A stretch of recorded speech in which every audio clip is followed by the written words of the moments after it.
శ్రీ గురుభ్యో నమః. శ్రీ మహాగణపతే నమః. శని వక్రగతి ఆరంభం అవుతున్నది. శని వక్రగతి అది ఎటువంటి ప్రభావాన్ని చూపిస్తుంది అనేది మనం చూద్దాం.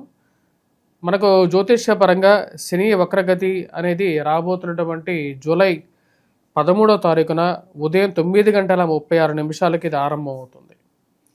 ఈ యొక్క వక్రగతి అనేది మనం గమనించినట్లయితే ఈ యొక్క వక్రగతి నవంబర్ 28వ తారీఖున ఉదయం 9:14 వరకు కూడా ఈ యొక్క వక్రగతి అనేది జరుగుతూ ఉంటుంది. అసలు వక్రగతి అంటే ఏంటి అనేది ముందుగా మనం తెలుసుకుందాం. వక్రగతి అంటే శని తను పురోగతి దిశలో నుండి వెనక్కి అంటే రెట్రోగ్రేడ్ మూమెంట్లో అంటే ముందుకు జరిగేటువంటి ఒక గ్రహం వెనక్కి తిరిగి రావడం అనేది జరుగుతూ ఉంటుంది. అంటే వెనక్కి తిరగడం జరుగుతున్నప్పుడు అంటే రెట్రో స్పిన్ గ్రేడ్లో జరుగుతుంటుంది. దీన్నే రెట్రోగ్రేడ్ మూమెంట్ అంటారు అన్నమాట. ఎలాగైతే శని మందగమనంలో 2 సంవత్సరాల 6 నెలల 12 రోజుల పాటు ఒక రాశిలో సంచారం చేస్తుంటుందో అంటే తను గడిచేటువంటి ఒక అడుగు ముందుకు వేస్తే 4 అడుగులు వెనక్కి జరుగుతూ అలా 2 సంవత్సరాల పాటు ఉంటుంది. గురువు 1 సంవత్సరం పాటే ఉంటుంది.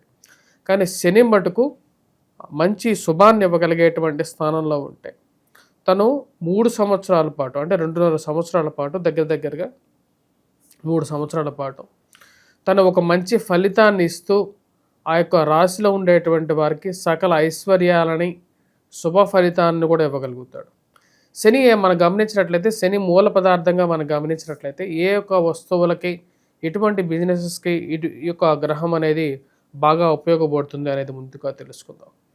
శని ముఖ్యంగా మనం చెప్పాలంటే మెటల్స్ ఐరన్కి బాగా ఉపయోగపడుతుంది, స్టీల్, దాని తర్వాత అదేవిధంగా వృత్తిపరంగా మనం గమనించినట్లయితే కార్మిక కర్షక వృత్తులు ఏవైతే ఉంటాయో అంటే వడ్రంగి పనిచేసేటువంటి వాడు, వాచ్మెన్లు కానీ లేకుండా అంటే ఈ యొక్క మున్సిపాలిటీలో పనిచేసేటువంటి వారు, రోడ్ కాంట్రాక్ట్ పనులు చేసేటువంటి వారు, బిల్డింగ్ కన్స్ట్రక్షన్ చేసేటువంటి మేస్త్రులు, సివిల్ ఇంజనీరింగ్లో పనిచేసేటువంటి వారు, వాటితో పాటు ఇక బిల్డింగ్ కన్స్ట్రక్షన్ చేసేటువంటి కూలీలు, వీరందరి మీద కూడా తన యొక్క ఇన్ఫ్లుయెన్స్ అనేది వీటితో పాటు ఎవరైతే పెట్రోకెమికల్స్ వాటి మీద కూడా దీని యొక్క శని యొక్క ప్రభావం అనేది ఉంటూ ఉంటుంది. పెట్రోకెమికల్స్ మీద ఉంటుంది, ఆ యొక్క ఇండస్ట్రీస్లో పనిచేసేటువంటి వారి మీద కూడా ఈ యొక్క ప్రభావం అనేది ఉంటుంది. ఇక మరి అదే విధంగా స్టీల్ ఇండస్ట్రీస్లో పనిచేసేటువంటి వారు, building and roads and contractors పనిచేసేటువంటి వారి మీద కూడా ఉంటుంది. స్థానాన్ని బట్టేసేసి ఫైనాన్షియల్ ఇష్యూస్ మరి అదేవిధంగా వైవాహిక జీవితంలోనూ దీని యొక్క ప్రభావం అనేది శని యొక్క ప్రభావం అనేది ఉంటూ ఉంటుంది అన్నమాట. ఇప్పుడు జరుగుతున్నటువంటి వక్రగతి అనేది వచ్చినప్పటికీ మీనరాశిలో జరుగుతున్నది. మీనరాశిలో జరుగుతున్నటువంటి వక్రగతి రాబోతున్నటువంటి జూలై 13వ తారీఖు నుంచి మనకు 3 నెలల పాటు అంటే 3 నెలల కన్నా ఎక్కువగా మనకు వచ్చినప్పటికీ ఈ యొక్క దాటి ఒక వక్రగతి అనేది ఉంటుంది. వక్రగతి ముగించుకున్న తర్వాత మళ్ళీ పురోగతిలోకి మళ్ళీ శని అనేది జరుగుతుంది అన్నమాట. ఈ యొక్క వక్రగతి ముగిసిన తర్వాత ముగియక ముందు ఎటువంటి ప్రభావం చూపించబోతుంది ద్వాదశ రాశుల వారి మీద అనేది మనం ఇప్పుడు చూద్దాం. అదేవిధంగా వృత్తిపరంగా కూడా ఎటువంటి ప్రభావాన్ని చూపించగలుగుతుంది అనేది కూడా మనం క్లియర్గా తెలుసుకుందాం. మిథున రాశి వారికి ఈ శని వక్రగతి అనేది ఎటువంటి ఫలితాలు ఇస్తుంది అనేది చూద్దాం. శని వక్రగతి రీత్యా శని ఉన్న స్థానానికి ఇక మిథున రాశి వారికి ఉద్యోగపరంగా కొద్దిగా స్ట్రెస్ అనేది ప్రజెంట్ పీరియడ్లో ఉంది. ఆ యొక్క స్ట్రెస్ పీరియడ్ ఏదైతే ఉందో ఇక శని వక్రగతిలో కొంచెం రిలీఫ్ అనేది ఇవ్వగలుగుతుంది. రాబోతున్నటువంటి 13వ తారీఖున జూలై 13వ తారీఖు నుండి ఇక శని వక్రగతి అనేది మొదలవుతుంది. శని వక్రగతి రాజ్యస్థానంలో కేంద్ర స్థానంలో జరుగుతున్నప్పుడు ముఖ్యంగా వచ్చినప్పటికీ ఉద్యోగ పరంగా కొంచెం పదోన్నతి పొందటానికి ప్రమోషన్స్ పరంగాను మరియు అదేవిధంగా ఉద్యోగ పరంగా స్ట్రెస్ ఏదైతే ఉందో ఆ స్ట్రెస్ పరంగాను కొంచెం రిలీఫ్ అనేది ఉంటుంది. రాజ్యస్థానాల్లో కేంద్ర స్థానాల్లో జరుగుతున్నప్పుడు ఈ యొక్క ప్రభావం అనేది ఉంటుంది. అంటే చేసేటువంటి పనిలో కొంచెం మానసిక సంతృప్తి అనేది ఉంటుంది. ఇన్ని రోజులు మీరు పడుతున్నటువంటి కష్టం ఏదైతే పడుతున్నారో దానికి వేరే వాళ్ళు చేయాల్సినటువంటి పని కూడా మీరు చేయటం, ఎంత పని చేసినప్పటికీ కూడా ఇంకా పని చెప్పడం అనేది ఏదైతే ప్రక్రియ ఉందో ఆ ప్రక్రియకి కొంచెం ఫుల్ స్టాప్ పడటం, చేసేటువంటి పనిలో కొంచెం నిబద్ధత ఎక్కువ కలిసి రావటం, మీ యొక్క పనిని ఉన్నతాధికారులు గుర్తించటం, అది మానసిక సంతృప్తికి గల కారకంగా అవ్వటం అనేది మిథున రాశి వారికి కలిసి వచ్చేటువంటి ఒక పాజిటివ్ పాయింట్గానే చెప్పవచ్చు. అదేవిధంగా ఇక ఉద్యోగంలో ఉంటుందా పోతుందా లేకపోతే ఉద్యోగం వస్తుందా రాదా అనేటువంటి ఆలోచన ఏదైతే ఉందో దాని నుంచి కొంచెం రిలీఫ్ అనేది పొందగలుగుతారు. ఎప్పుడైతే రాజ్యస్థానాల్లో ఒక 3 మంత్స్ పాటు ఈ యొక్క వక్రగతి అనేది మొదలైతే ఆ సమయానికే ఎప్పుడైతే 13వ తారీఖు వస్తుందో ఆ టైంకి గురువు కూడా వచ్చేటప్పటికి తన గురుమోడ్యమి కూడా ఆల్మోస్ట్ గురువు రవి కూడా సపరేషన్ అనేది స్టార్ట్ అవుతుంది. గురువు కూడా పూర్తి బలాన్ని పొందగలుగుతాడు. అది ఉద్యోగ పరంగాను అనుకూలత, అదేవిధంగా వ్యాపార పరంగాను అనుకూలమైనటువంటి ఫలితాన్ని ఇవ్వగలుగుతుంది.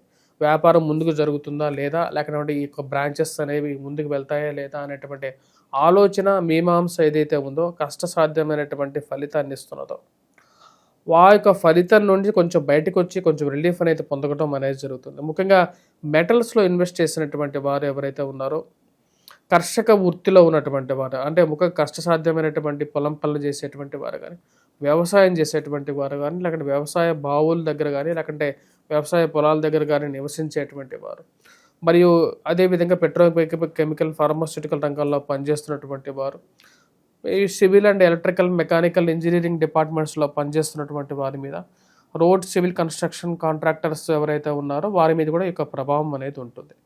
ఈ యొక్క ప్రభావ రీత్యా ఎప్పుడైతే ఈ యొక్క ప్రభావం స్టార్ట్ అవుతుందో, అంటే 13వ తారీఖు నుంచి వక్రగతి స్టార్ట్ అవుతుందో, కొంచెం ఈ రాశిలో ఉండేటువంటి వారు కొంచెం రిలీఫ్ అనేది పొందగలుగుతారు.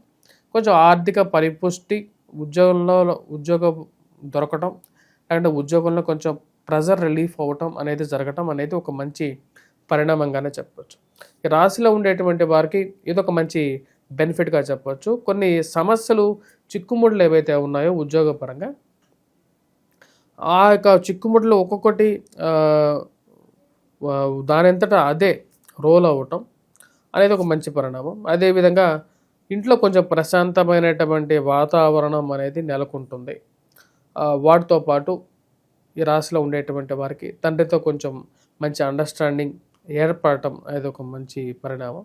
జీవిత భాగస్వామితో కూడా సత్సంబంధాలు అనేది మెరుగుపడడానికి దోహదం చేస్తుంది ఈ 3 మంత్స్ పాటు.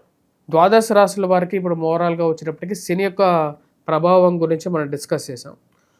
అసలు శని ప్రభావం నుంచి ఎటువంటి పరిహారాలు చేసుకోవాలి? ఎందుకంటే ఇక్కడ మనకు శని జనరల్గా వక్రగతి కాకుండా చూసుకున్నట్లయితే కొన్ని రాశుల వారికి బాగా యోగాన్ని ఇవ్వగలుగుతాడు. వాటిలో వృషభ రాశి వారు, దాని తర్వాత మకర రాశి వారు, దాని తర్వాత వచ్చేటప్పటికి మనం గమనించినట్లయితే తులారాశి వారు, ఈ 3 రాశులకి యోగాన్ని ఇవ్వగలుగుతాడు. వక్రగతి జరుగుతున్నప్పుడు ఏంటంటే కేంద్ర స్థానాల్లో ఉన్నప్పుడు కొంచెం యోగాన్ని అటు ఇటుగా ఇస్తూ ఉంటాడు, కొంచెం బెటర్ రిజల్ట్స్ ఇస్తూ ఉంటాడు. శని ప్రభావం జరుగుతున్నప్పుడు మిగతా స్థానాలు ఏవైతే ఉన్నాయో అని 3 స్థానాలు కాకుండా మిగతా రాశుల వారికి మీద శని ప్రభావం అనేది ఉంటుంది. దాంతోపాటు రాహువు కూడా వచ్చేటప్పటికి ఇంచుమించు రాహుకేతువులు, రాహు మెయిన్గా ఇంచుమించు శని యొక్క ప్రభావం ఎంతైతే ఉంటుందో అంత ప్రభావాన్ని ఇస్తాడు. అంటే అర్ధాష్టమ స్థితిలో శని ఎలాగైతే ప్రభావాన్ని ఇస్తున్నాడో, అర్ధాష్టమ స్థితిలో రాహు ఉన్నప్పుడు కూడా అదే ఫలితాన్ని ఇస్తాడు. దానికే శని బాత్ రాహు బాత్ అంటారు. అంటే ఇప్పుడు వృశ్చిక రాశి వారికి అర్ధాష్టమ శని పోయినప్పటికీ అర్ధాష్టమంలో రాహు వచ్చాడు. దాని యొక్క ప్రభావం అనేది ఈ రాశి వారికి ఉంది.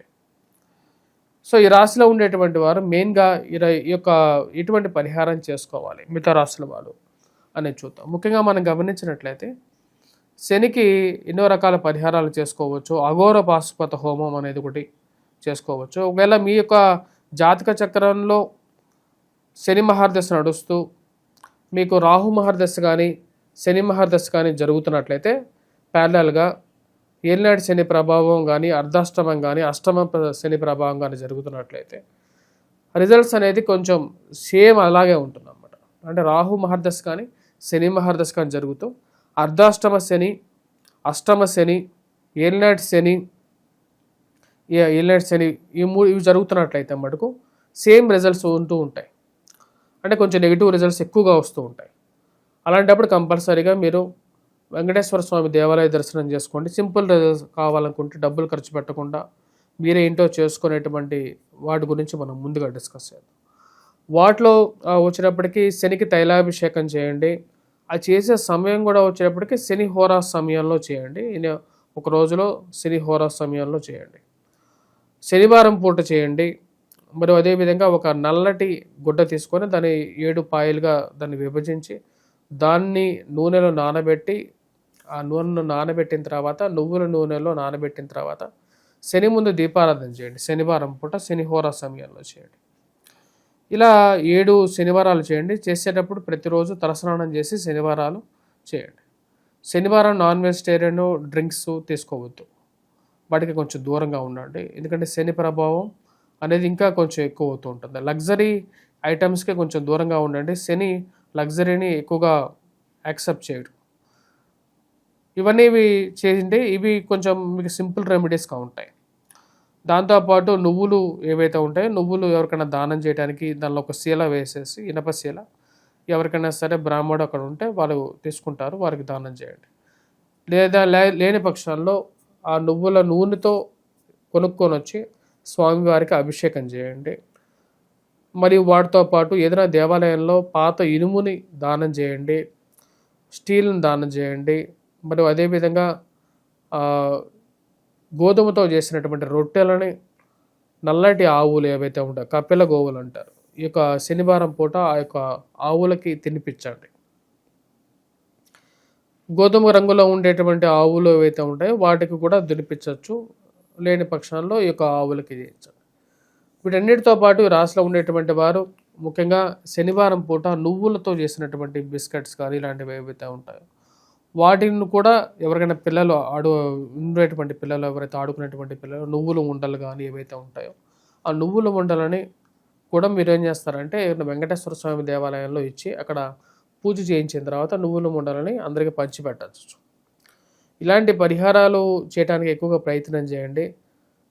వీటితో పాటు ఈ రాశిలో ఉండేటువంటి వారు ముఖ్యంగా వచ్చేటప్పటికి అఘోర పాశుపత హోమం అనేది కూడా ట్రై చేయొచ్చు. అఘోర పాశుపత హోమం శివాభిషేకం కూడా చేసుకున్నట్లయితే కొంచెం సానుకూలమైనటువంటి ఫలితాలు పొందగలుగుతారు. స్వస్తి.